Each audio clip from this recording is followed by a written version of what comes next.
Hello, everybody. Welcome to today's episode of the Daily Sib on this rather grey, rainy, murky day in Cambridgeshire. But this conversation is definitely going to bring a lot of brightness and sunshine. I've been looking forward to this a long, long time. I haven't caught up with Shani on a one-to-one level for ages because life just gets in the way and gets busy. But I think it's going to be a really powerful interview for you watching from whatever perspective. You're a disabled consumer, if you're someone with a disability in the professional sense, if you're a brand looking to do more around inclusion and disability, I think we've got it all covered today with Shani. So first of all, thanks for joining, Shani.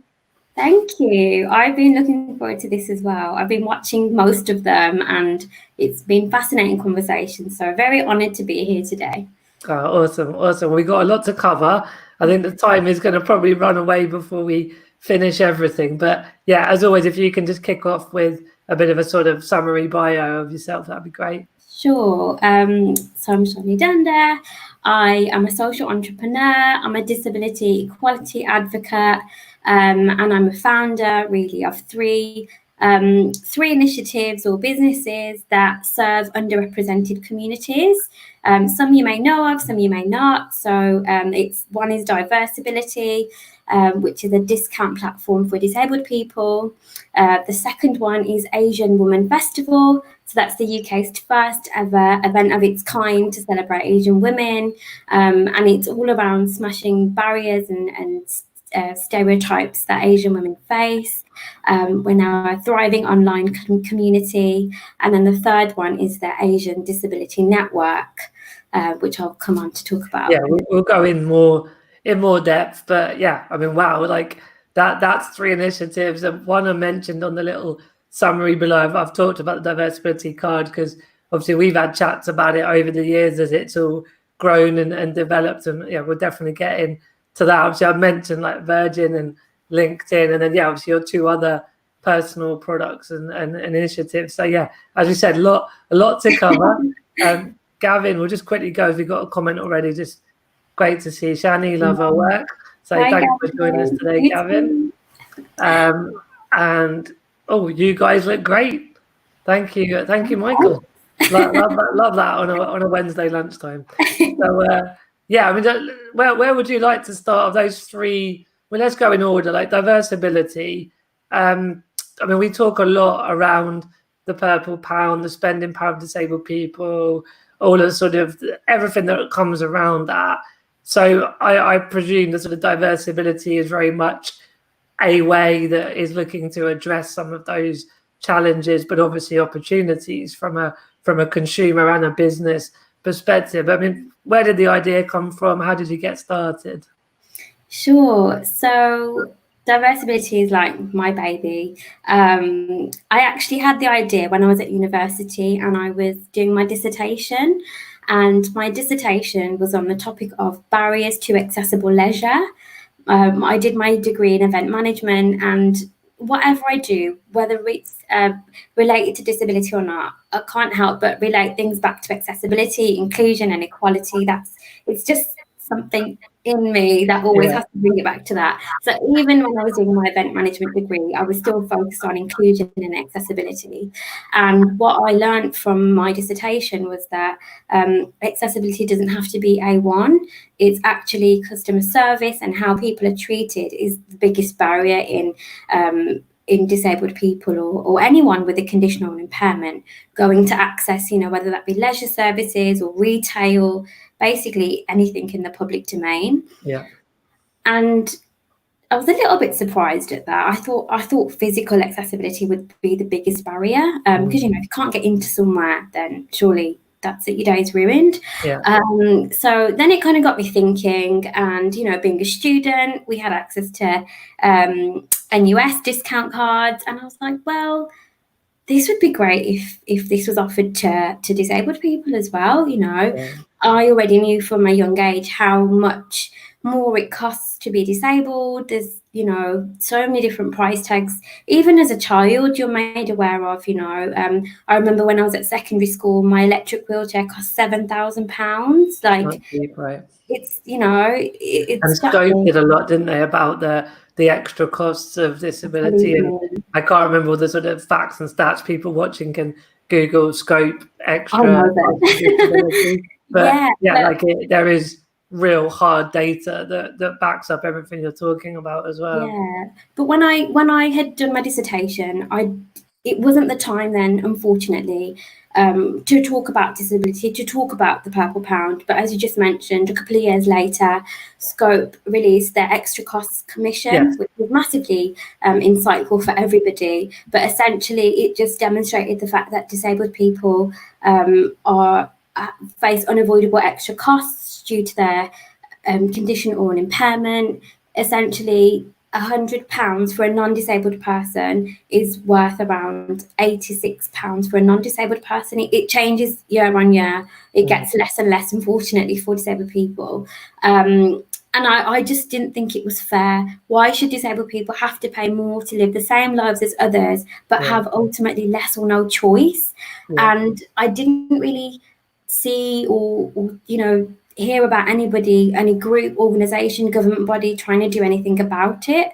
And, you know, at that time, I think there were about 11 million disabled people in the UK, and now we're nearer the 14 million mark. Yeah. So this is something that's going to keep expanding. You know, we're living longer, we're developing chronic conditions at a much younger age, but yet and still, no one was doing anything to tackle the root cause of that problem. Yeah. And I thought, well, I'm going to have a go at it. And here we are.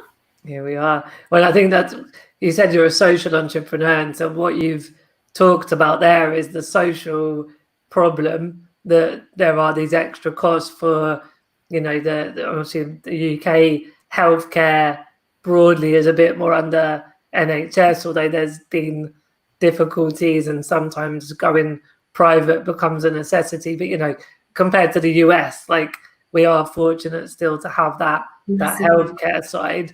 But yeah, like social care, you know, a lot of people have to pay in to their social care pot for care team. And you say that equipment like wheelchairs are not just the cost of the wheelchair, but the upkeep. Like, you know, I had to put new tires and have a service on my chair, and it's fundamental. I'm in it all day, every day.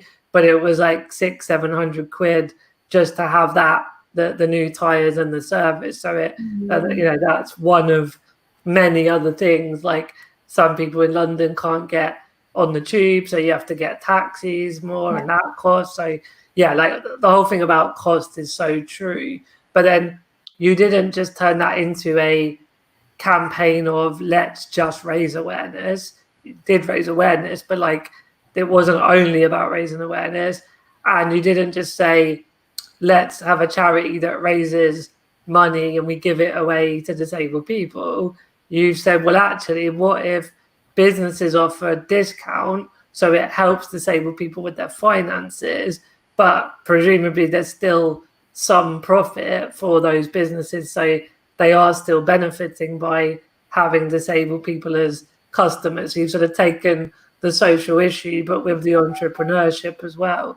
So how did you go about getting businesses to even engage in this idea? So that's a great question. And I actually thought, you know, going out to businesses and talking to them and getting them signed up would be I thought that would be the really hard part. And I thought it was the hard part, right? I thought it would be the hardest part. And, you know, so far, touch wood, I'm really lucky to say that as soon as I go in, like the facts out on the table, many people's jaws are on the floor. They're like, what? That's true. They can't actually believe that this is the reality that disabled people face. And as you just mentioned, some of the reasons, but, you know, energy, housing, these are the main contributing factors of the extra costs. And, you know, we don't control how much energy we use. So, you know, you might have a higher energy bill to me because you use an electric wheelchair. You know, the option isn't for you to just not charge it to have a lower bill. These are unavoidable costs. So I guess the the concept of diversibility, it's not just to provide disabled people with discounts, it's to actually help businesses to understand that we're everyday consumers. We don't buy wheelchairs every week. You know, specialist equipment we buy 2, maybe 3, 4 times in our life, but we buy groceries every week. We need to travel, we need to buy clothing, and you know, disabled people aren't a homogenous group of people, therefore businesses just don't really know how to market to us. So we're helping businesses not only understand the demand for their goods and services, but really give them a credible way to say to disabled people, look, we may not have got it right before, but we're committed to this. We want to offer you a discount, and we want to improve our in-store accessibility, our online accessibility. So we're really working with businesses in a very broad way, because also from my perspective, you know, I just don't want to give businesses access to all these disabled people, but they not change anything. Yeah, exactly. It has to work both ways. Yeah, that makes sense. Yeah, I mean, I remember someone asked me when we've been having more and more business development chats at Purple Goat. I know I'm talking about the Purple Pound, the $8 trillion global disability market. And someone said, yeah, but isn't a lot of that around the sort of social care and the equipment? And of course, some of that's inclusive, but they were like, you know, and isn't there more unemployment? It's like, well, yes, there are higher incidents of unemployment, and we'll move on to that a bit around LinkedIn as well later. But they were basically intimating that in the end, is it not really a market that good for businesses? Because, like, isn't it sort of, there isn't actually any spending power for those general consumables. Like, it's almost, is that not all on just the disability stuff? And as you've just said, I said to them, well, energy bills, you know, weekly shop, disabled or not, even if it's from benefits rather than employment, that's still money in the pocket of someone. And they're going to look at, is it Tesco's, is it Sainsbury's, is it Asda? And the day that, and this is what we're really pushing, the day that one of those says, let's really be the brand, like really be the brand for disabled people, they're going to end up with such a better business model. Exactly. But socially, they're going to make so much difference as well. But exactly. It's getting that, I think, as you say, people, their jaw drops and they get it, but I've still felt there's a resistance to taking real action off the back of those talks as well. Yeah, and I think that unfortunately comes down to the perception of disability, you know, the risk of being seen to only serve one community. There's all that to factor in, but at the end of the day, if a business really wants to be inclusive and represent, and actually, you know, represent the customers they serve, that includes disabled people. It's 1 in 5 of us. Yeah. So it's worse to not do it. Yeah, totally. And I mean, that's the tip. I think as much as I said there's a resistance, I also see the risk of doing nothing is now higher than Absolutely. The risk of doing it but getting it maybe a little bit wrong. Yeah, and up to now the risk was seen as more high of trying it and doing it wrong, so they just did nothing. Absolutely. And you know, we're not expecting people to be experts. We're all going to get stuff wrong when we we first start out, but what we do need is businesses to be really brave and bold and acknowledge that this is a huge social issue that businesses can actually play a huge role in. And as you mentioned earlier, yes, we could have set this up in so many different ways, but I want Diversibility to be a business, because through business you can make more changes as well. I believe in society. You can have a bigger voice. We want to bring a community together. So yeah, we really believe we can work, you know, in that way with other businesses to make this change that we all want and need. Yeah, no, I totally agree. We've always definitely had that in common, haven't we?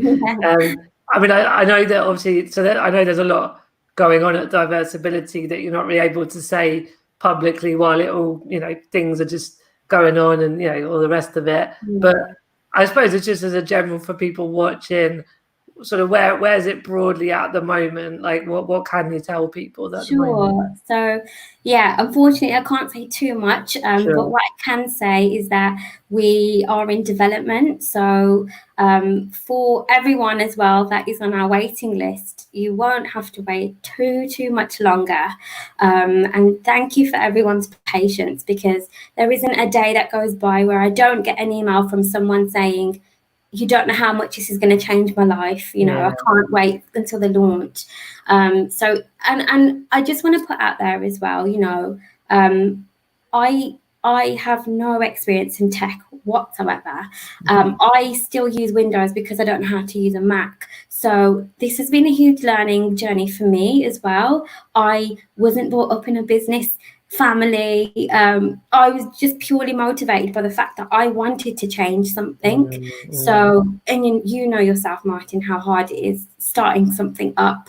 There's so much to do, but I've really enjoyed the journey. I've learned so much, not about what I'm doing, but about myself. And I've really enjoyed it. So I'd say to anyone, if you've got an idea, don't be afraid to pursue it, because you don't know how. Like, I didn't know how, and hopefully in a couple of months we'll be launching. So, you know, just do it. Just do it. That's a really powerful point, because I think, you know, you and I have done various things over recent years, and, you know, definitely have accomplished and achieved things, and that's been great on personal levels, and it's, you know, helped to make some sort of impact within the disability world.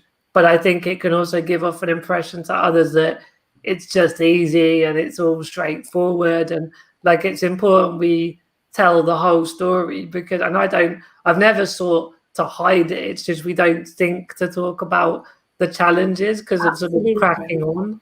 And really, the penny dropped for me when I realised that everybody else was also making it up as they went along.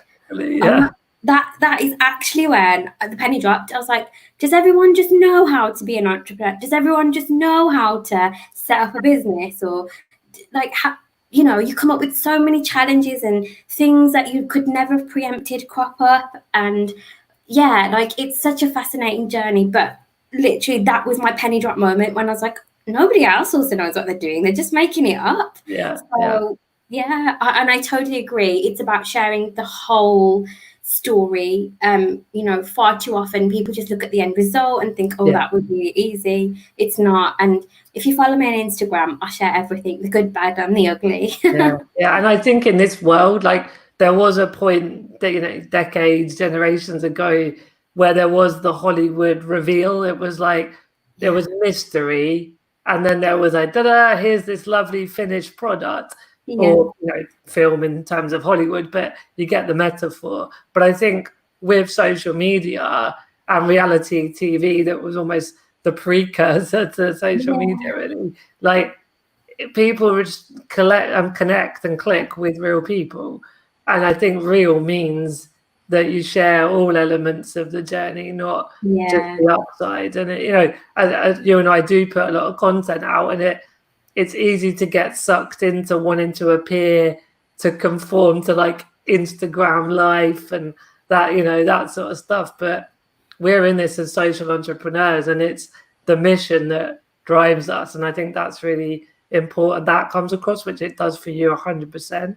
But that personal journey is really powerful, because I know that it inspires other people to click with you more, because they feel that humanity, that human side that you share. Yeah, and I just think as a community, you know, just taking disabled people, like, between us, like, how many good ideas must we have? And how many times has someone thought, oh, I won't be able to do that, or I don't know how to get funding, or, you know, just whatever the barrier is. But I just think by more people being really honest and open and sharing that journey, we will inspire others to do the same. So, yeah. Agreed. All right. Well, was there anything you want to mention about Diversibility, or is that sort of covers the update on there for now? Yeah. What I would say, just keep up to date with our latest things on our socials, and also if you are signed up on our waiting list, then you will get email updates as well. But what's the website? At the moment, it's diversibilitycard.co.uk. Diversibilitycard.co.uk. Yeah. Perfect. So yeah, I mean, you have to. For me, actually, I'm not quite sure how all the other dots joined as well. But I know you're working for Virgin, Yeah. and you've been on billboards and videos for LinkedIn. Like, how's that? I mean, how does that connect from Diversibility? But just generally, like, how's that all happened as a general progress?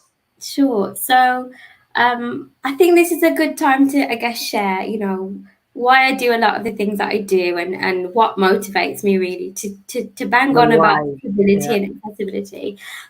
So growing up, I was born in the West Midlands into a Sikh family. I was the only person that had a disability or was born with my condition in my community, in my family. There was nobody else really that had a condition or impairment. And growing up as well, I never saw anyone that looked like me. So a lot of what I do is from the motivation that I want to feel represented, and I don't want other people who may have similar characteristics to me or being in any of my communities to feel that way, because I really believe that you can't be what you can't see, and models are important.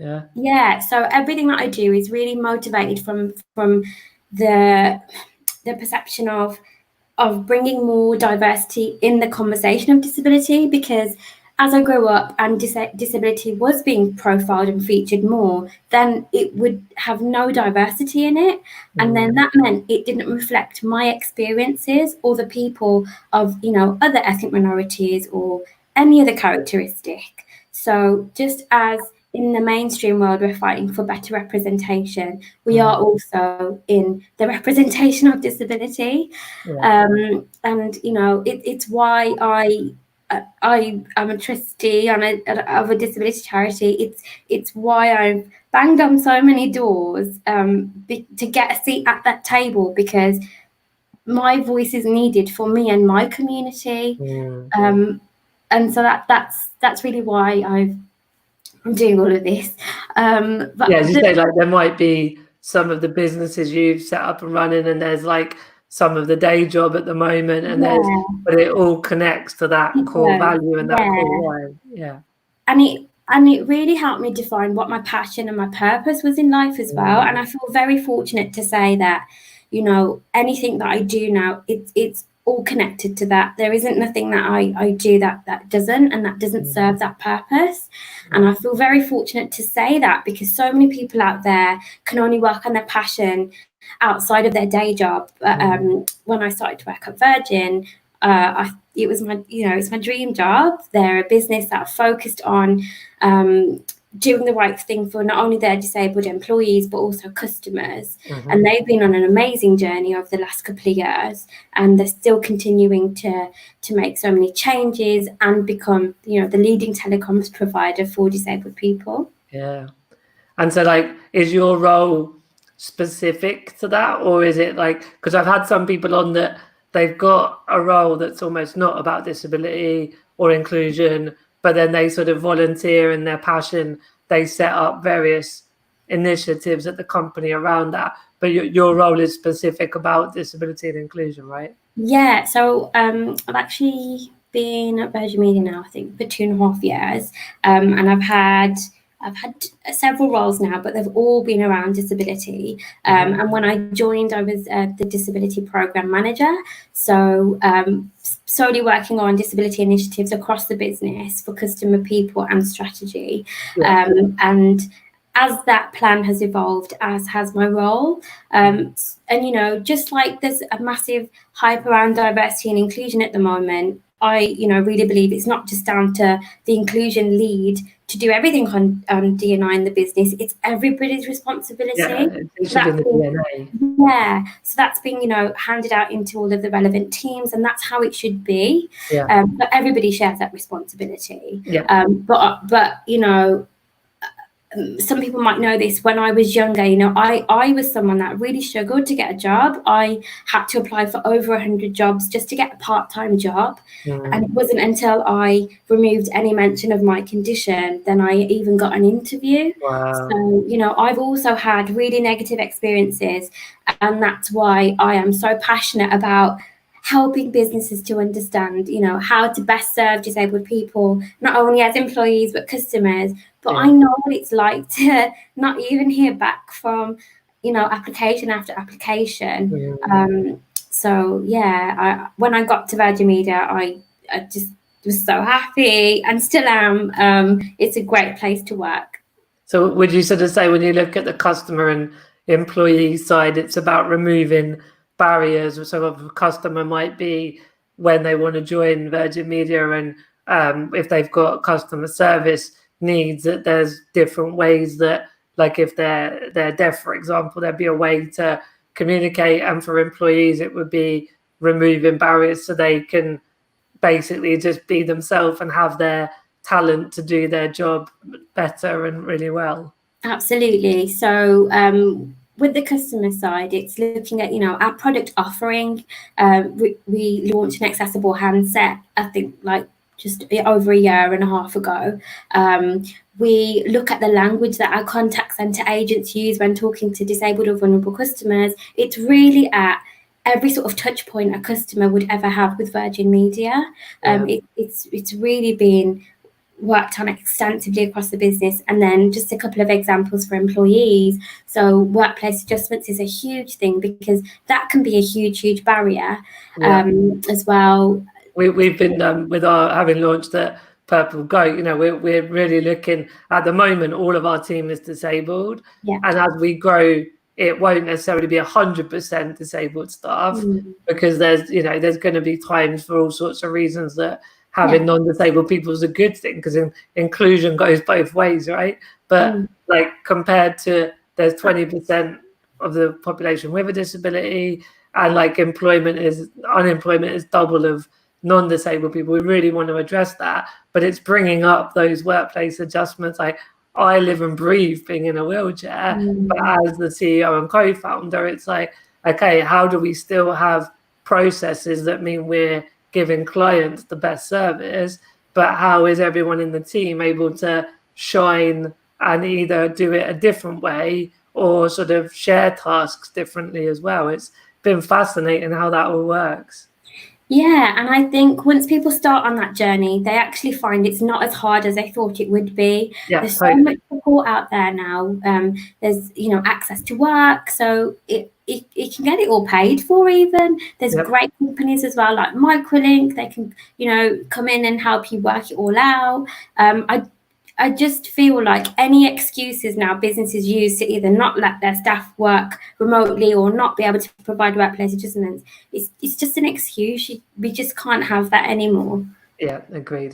Yeah, and I mean, there's 2 points we keep coming back to. There's this sort of fear of saying and doing the wrong thing. So like, someone's got a workplace adjustment or an access need, and I think that's something else I've learned, is that rather than talk about the disability and the kind of condition sense, like I have SMA, spinal muscular atrophy, but that's not actually relevant to my employer in a theoretical sense.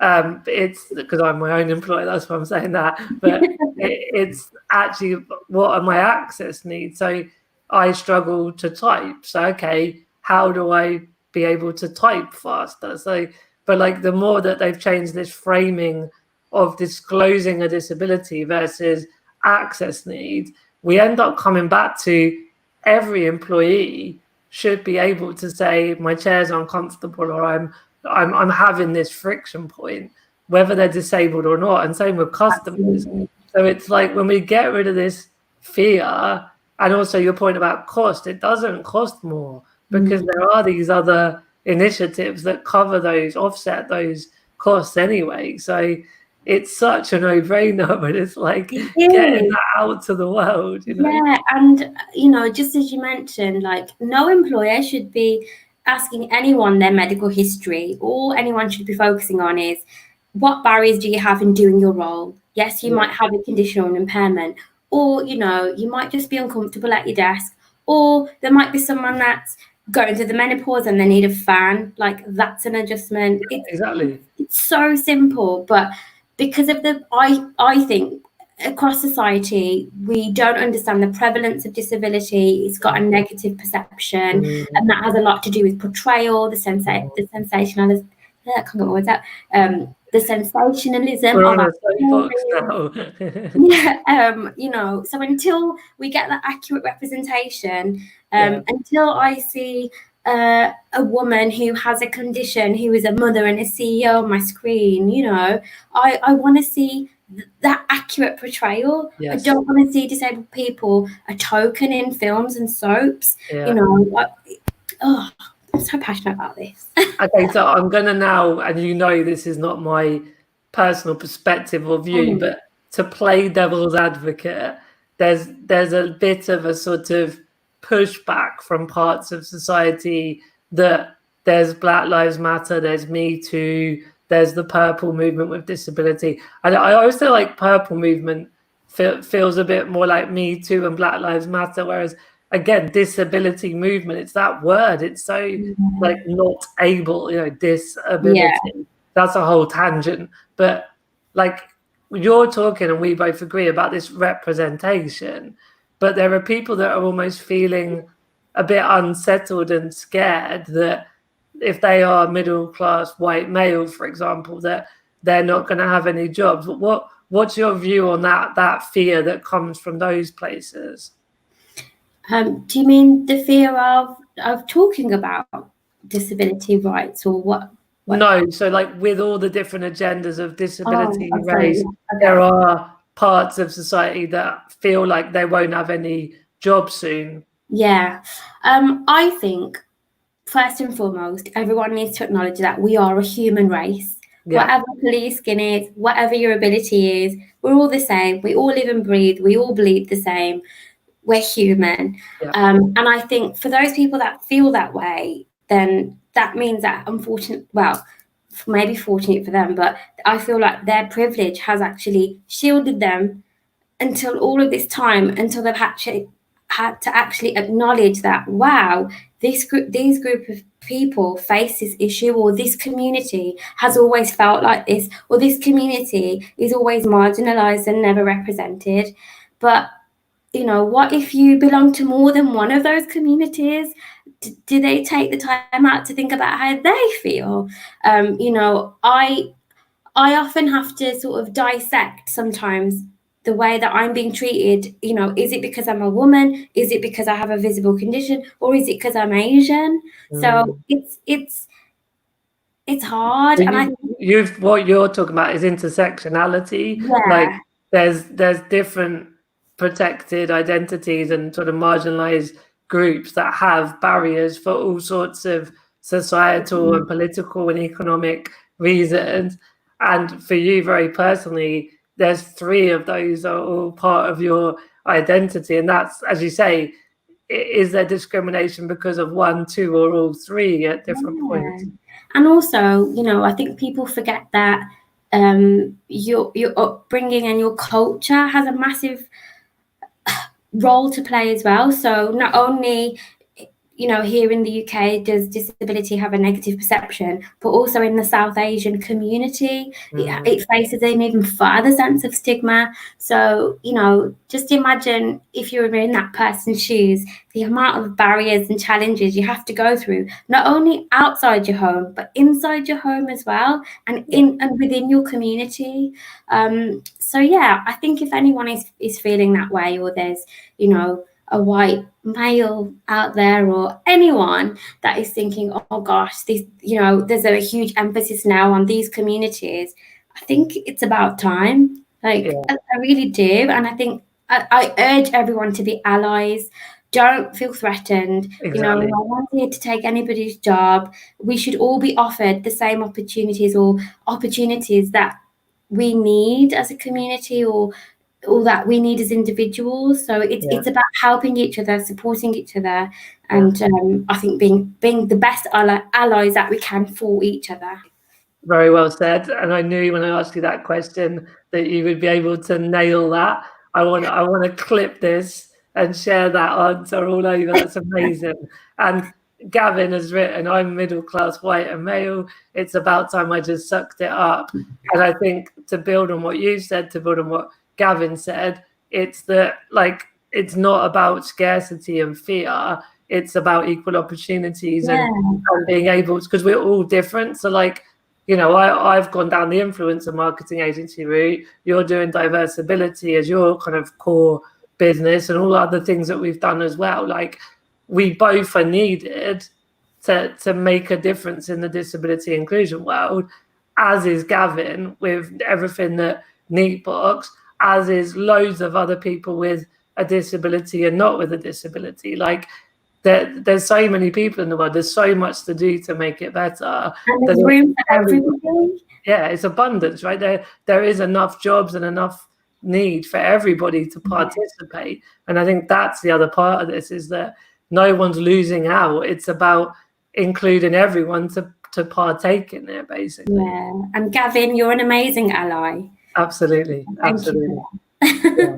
Well, that was perfect timing, because it's, you know, I get why. I know Gavin doesn't feel like that. He knows the real deal with this all, but there are people that just feel very threatened because of all these changes and these demonstrations. And it's not about, as you say, it's not about that. It's about everyone bringing their talent and doing their bit. So, and I think just looking at your own privileges and thinking at how you can help other people. You know, I have certain privileges that other people don't, and you know, I use my voice in the best way that I can to be an advocate for so many different causes that I'm passionate about. So even in a marginalized community, we still have privileges that where we can still use our voice. So I just want like you said, Martin, there's room for everybody. Nice. And Gavin just wrote 100% to get the job. I just have to be better at the job. That's equality, but it must be from a level playing field. And like, putting it back in disability, if I, you know, when I was going job hunting after uni, if I didn't get the job because I wasn't right for the job, like, fine. I mean, that's life. Like, it's not easy, and it's not handed on a plate. No, as you say, no one wants tokenism, but I had a degree and a master's in economics and marketing. So like, there were jobs I know I didn't get because of my disability, and that is wrong. So yeah, it's a really important topic I think we've touched on. So obviously, you've talked about Virgin Media. Did you say the role had changed from when you started, or is it very much the same role now? Yeah, so it's evolved as has the business, which is great. But I'm still with Virgin Media. Now I'm working with their partnership with Scope, which is all around Work With Me and the support to work service. So essentially, Work With Me is a community of businesses that are committed to tackling disability, but it's absolutely free to join, and it's about businesses supporting each other. As we know, you know, there's so much to do when it comes to disability equality, not only in business but in society. And the Work With Me program is all around supporting businesses to help them support each other. If you need resources, if you need to talk to anyone, I would say go to our website and have a look, or just reach out to me. I'd be more than happy to help. Brilliant. And so LinkedIn, how does that fit in the picture? So LinkedIn. And when do you sleep? Never. Oh, you know what? I used to be someone that needed like 8 hours a night sleep. Now I just survive on like 4 or 5. Right. So yeah, LinkedIn. So I was actually approached on LinkedIn by LinkedIn last year. So they got in touch to say that they were looking to profile people who had found their job through LinkedIn. And I found my job at Virgin Media through LinkedIn. If you watch the ad, then you'll know the story. Sure. So yeah, and I shared my story, and I think maybe they got in touch with me because maybe they saw that I applied for it and that I said that I worked there, because otherwise I don't know how they knew to contact me. So that's a bit of a mystery. So yeah, that's how that came about. And I think my story is, probably a little bit unique. And actually, as I say in the ad, like I didn't even know that type of job existed.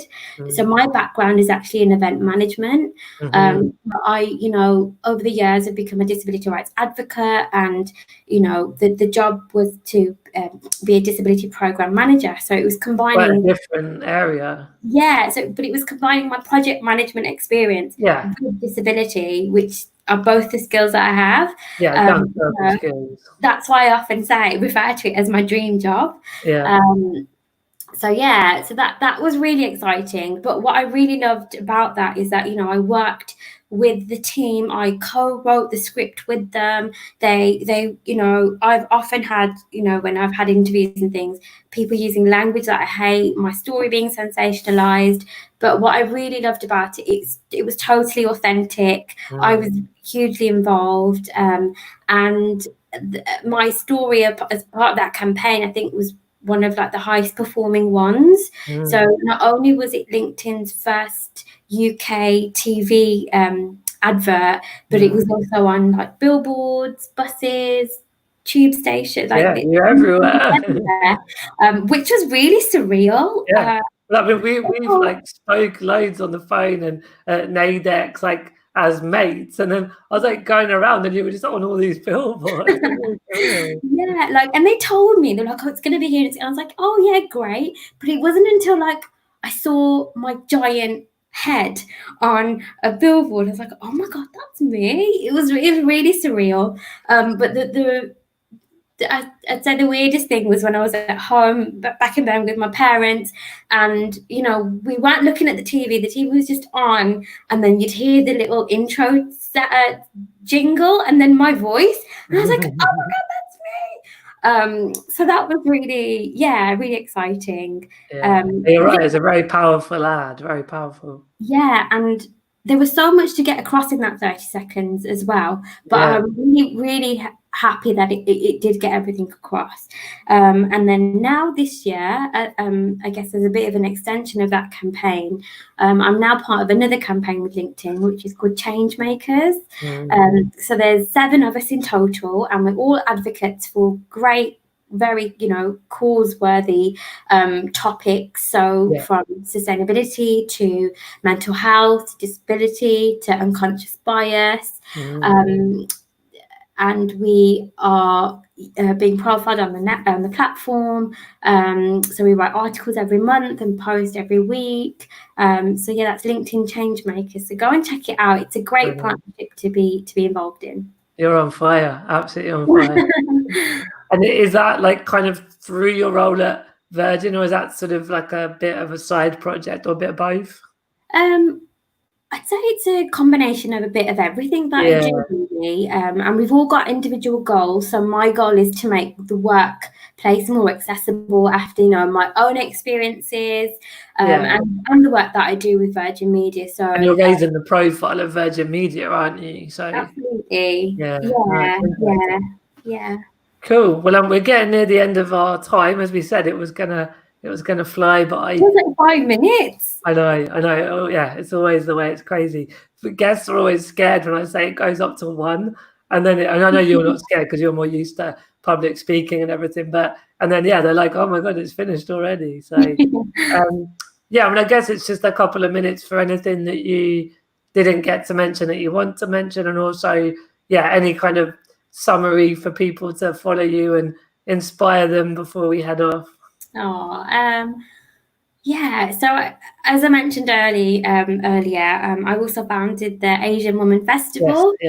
So it'd be great just to talk about that for a couple of minutes. So that really came around because in the South Asian community, women have traditionally been valued on their ability to get married and have kids. And I was looking for an event. I was just looking for other like-minded Asian women.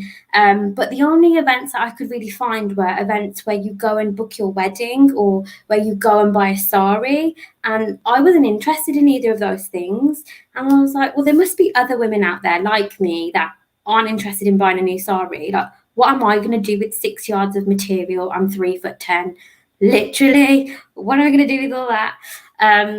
So yeah, and then with my events background, I was like, well, why don't I create it? And off I went, creating this new concept of a festival. I thought maybe 200 people would turn up, but over 1,000 people turned up on the day. Wow. People travelled internationally for the festival. Wow. And, you know, when I founded it, I was like, oh, I'll just do the first one and I'll see how it goes. You know, my expectations were so low. Yeah. But now, like, I feel like I've got a huge responsibility now to carry this on. We've got a great global community. We've nearly got 20k followers on Instagram, and it's all being organically grown. So again, I think I'd just like to say to people out there, like, if there's something you're passionate about, we're so lucky to live in this era of social media. You know, I'm actually glad I didn't grow up with it, but now we can use it to our benefit. So and a lot of it's been done online. So if there's any motivation that I can give to anybody, it's there for the taking. So just do it. And also you'll find other people that are passionate about that cause. They'll find you and you can work together. So it's just great when things come together like that. Yeah, that's been the big thing at Purple Goat, is that it's about niche content to niche audiences at scale. So there's so many what are regarded as niche, but actually, you know, it's still like, I mean, disability is seen as a niche, and it's 14 million.